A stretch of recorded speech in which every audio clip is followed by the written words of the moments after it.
Assalamualaikum warahmatullahi wabarakatuh. Halo semuanya, kembali lagi di channel YouTube Marnelia. Pada video kali ini, Marnelia akan membahas tentang transformasi puisi ke prosa fiksi. Nah, hasil analisis pada video ini merupakan hasil analisis Marnelia bersama Putri Utami sebagai bentuk kontribusi kami dalam acara seminar sastra yang diselenggarakan oleh Program Studi Pendidikan Bahasa dan Sastra Indonesia, Jurusan Bahasa dan Seni, Fakultas Keguruan dan Ilmu Pendidikan Universitas Riau. Yang berperan sebagai ketua pelaksananya adalah Bapak Dr. Syafrial MPD. Seminar sastra ini mengangkat tema transformasi dua sisi dengan subtemanya adalah transformasi prosa fiksi ke puisi dan transformasi puisi ke prosa fiksi. Marnelia dan Putri Utami berkesempatan untuk membahas tentang transformasi puisi ke prosa fiksi. Ini merupakan bentuk apresiasi puisi dengan mengubah puisi ke bentuk prosa fiksi, dalam hal ini yaitu cerpen. Marnelia dan Putri Utami akan menganalisis sebuah puisi yang berjudul Cintaku Jauh di Pulau, karya Chairil Anwar, yang akan kami ubah menjadi bentuk cerpen. Untuk mengubah puisi menjadi bentuk prosa fiksi, ada beberapa langkah-langkah yang harus dilakukan. Kami sebagai penulis transformasi puisi menjadi bentuk prosa fiksi, langkah-langkah yang kami lakukan yang pertama yaitu membaca puisi secara berulang kali untuk memahami makna yang terdapat di dalamnya. Selanjutnya, memparafrasekan diksi yang sulit sehingga didapati makna yang terdapat di dalam puisi. Serta yang ketiga, mengembangkan diksi-diksi yang telah didapatkan maknanya sehingga menjadi sebuah cerita pendek yang tentunya tetap memiliki tema dan makna yang sama di antara puisi dan prosa fiksi yang telah ditransformasikan. Dan tentunya dengan catatan tidak mengubah pendapat penulis pada karyanya. Adapun makna dari puisi Cintaku Jauh di Pulau, karya Chairil Anwar ini yaitu tentang kisah percintaan seorang pemuda yang telah menambatkan hatinya kepada seorang gadis yang bertempat tinggal di sebuah pulau. Tetapi pada akhirnya cinta mereka kandas begitu saja karena pemuda ini gugur dalam perjalanan ketika menemui pujaan hatinya. Maka dari itu, kami mentransformasikan puisi ini ke dalam bentuk cerita pendek dengan judul Amor yang Tenggelam, yang memiliki makna dan tujuan yang sama tentang kisah asmara sepasang muda-mudi yang berakhir menyedihkan.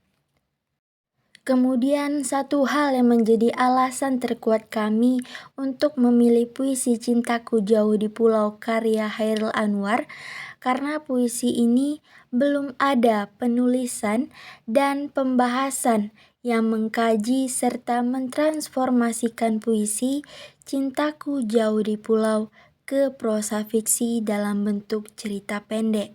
Maka dari itu, kami membuat cerpen ini dengan judul Amor yang Tenggelam.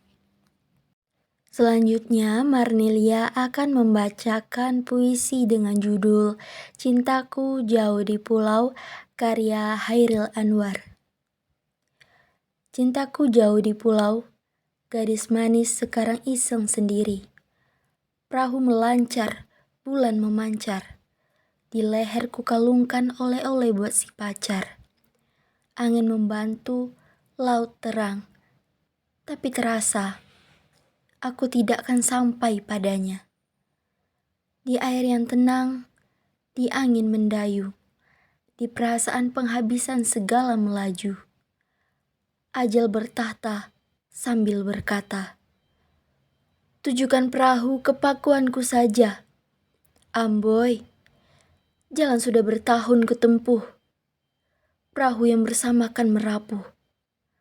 Mengapa ajal memanggil dulu, sebelum sempat berpeluk dengan cintaku?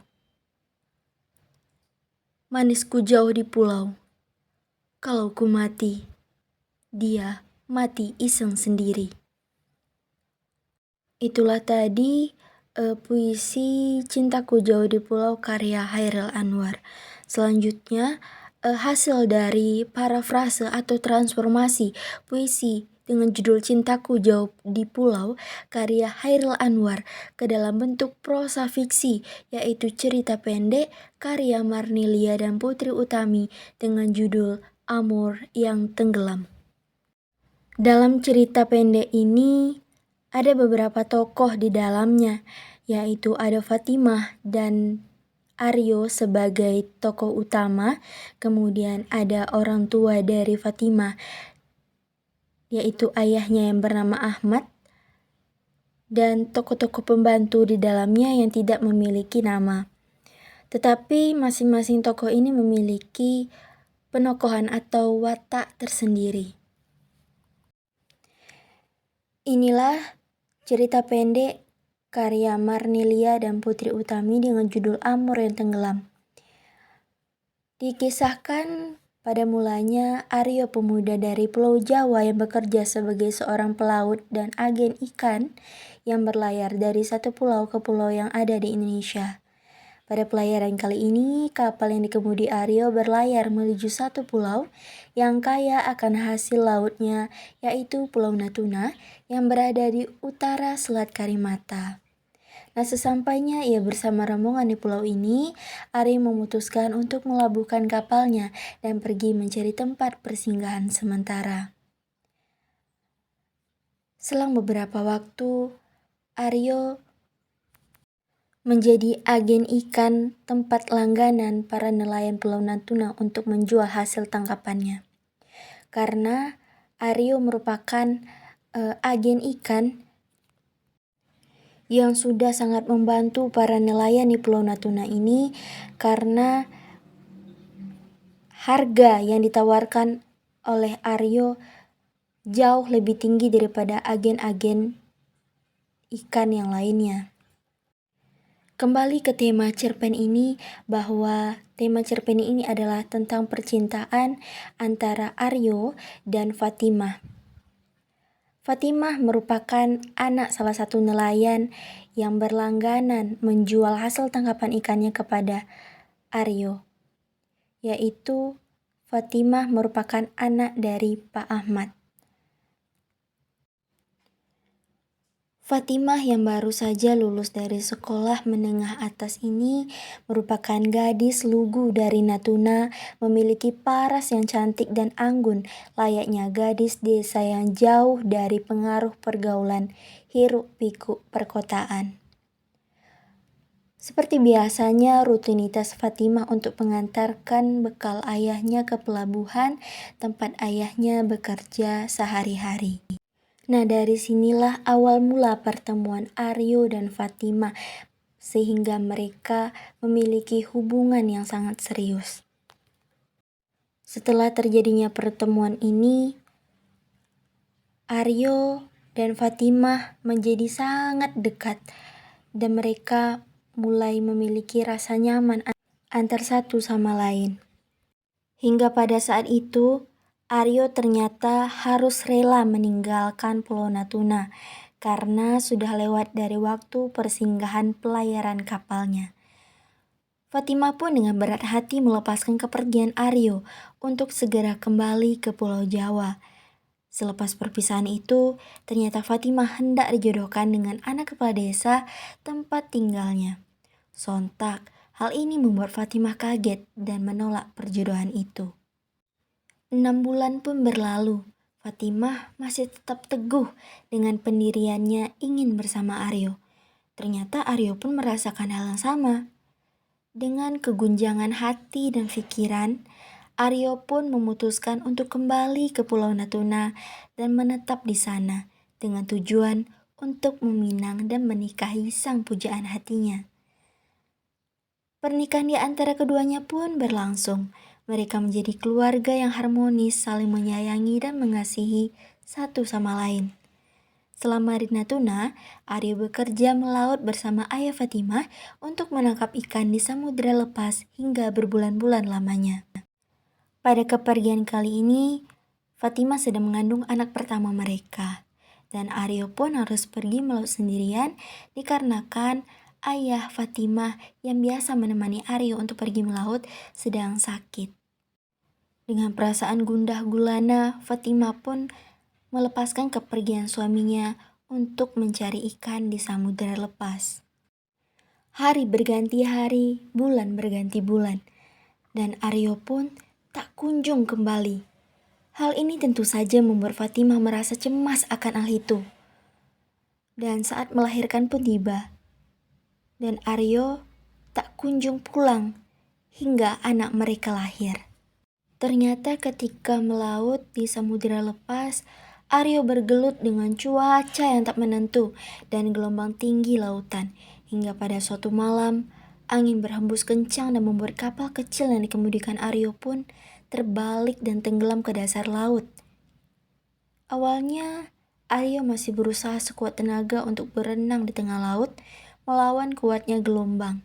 Dan hingga akhirnya, Aryo pun ikut tenggelam bersamaan dengan kapalnya. 3 hari kemudian, seorang nelayan berlari menuju ke rumah Fatimah dan memberikan informasi bahwa ia menemukan Aryo mengapung di lautan dan sudah dinyatakan tewas karena kondisi fisik Aryo yang sudah menggembung karena beberapa hari selepas tenggelamnya kapal Aryo itu baru ditemukan. Mendengar hal itu, sontak Fatimah terkejut dan menjerit menangis sekencang-kencangnya karena tak menyangka bahwa perpisahan kala itu merupakan pertemuan terakhir mereka. Dan Fatimah harus tetap hidup untuk dirinya dan juga anaknya yang masih bayi yang memerlukan kasih sayang orang tuanya. Sejak saat itu, Fatimah enggan menikah lagi dan berkata bahwa cintanya sudah tenggelam di pulau itu. Hal inilah yang menjadi dasar kami untuk memberikan cerita pendek ini dengan judul Amour yang Tenggelam. Karena amour dalam bahasa Prancis yang berarti cinta dan tenggelam yang berarti hilang di dasar lautan.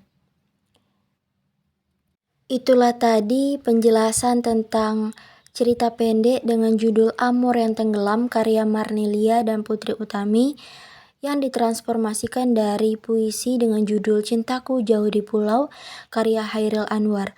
Yang Marnelia bacakan dan Marnelia jelaskan tadi bukanlah cerita pendek secara detailnya, tetapi secara garis besar Marnelia jelaskan karena secara detailnya akan lebih jelas dilihat pada tampilan video atau slide yang Marnelia tampilkan di video ini. Karena mengingat bahwa cerpen bukanlah 1 atau 2 paragraf yang bisa dibacakan begitu saja. Di sini ada beberapa paragraf yang cukup panjang sehingga Marnelia hanya menjelaskan secara garis besarnya saja. Karena transformasi puisi ke dalam bentuk prosa fiksi ini juga akan dipresentasikan. Nantinya akan dibuatkan menjadi sebuah buku dan digabungkan dengan karya-karya hasil teman Marnelia seprogram studi pendidikan bahasa dan sastra Indonesia angkatan 2021. Nah, demikianlah video pembahasan tentang transformasi puisi ke prosa fiksi dalam bentuk cerpen yang kami ambil dari puisi karya Hairil Anwar dengan judul Cintaku Jauh di Pulau yang kami transformasikan dalam bentuk cerita pendek yang kami beri judul Amour yang Tenggelam. Sekian dan terima kasih. Wassalamualaikum warahmatullahi wabarakatuh.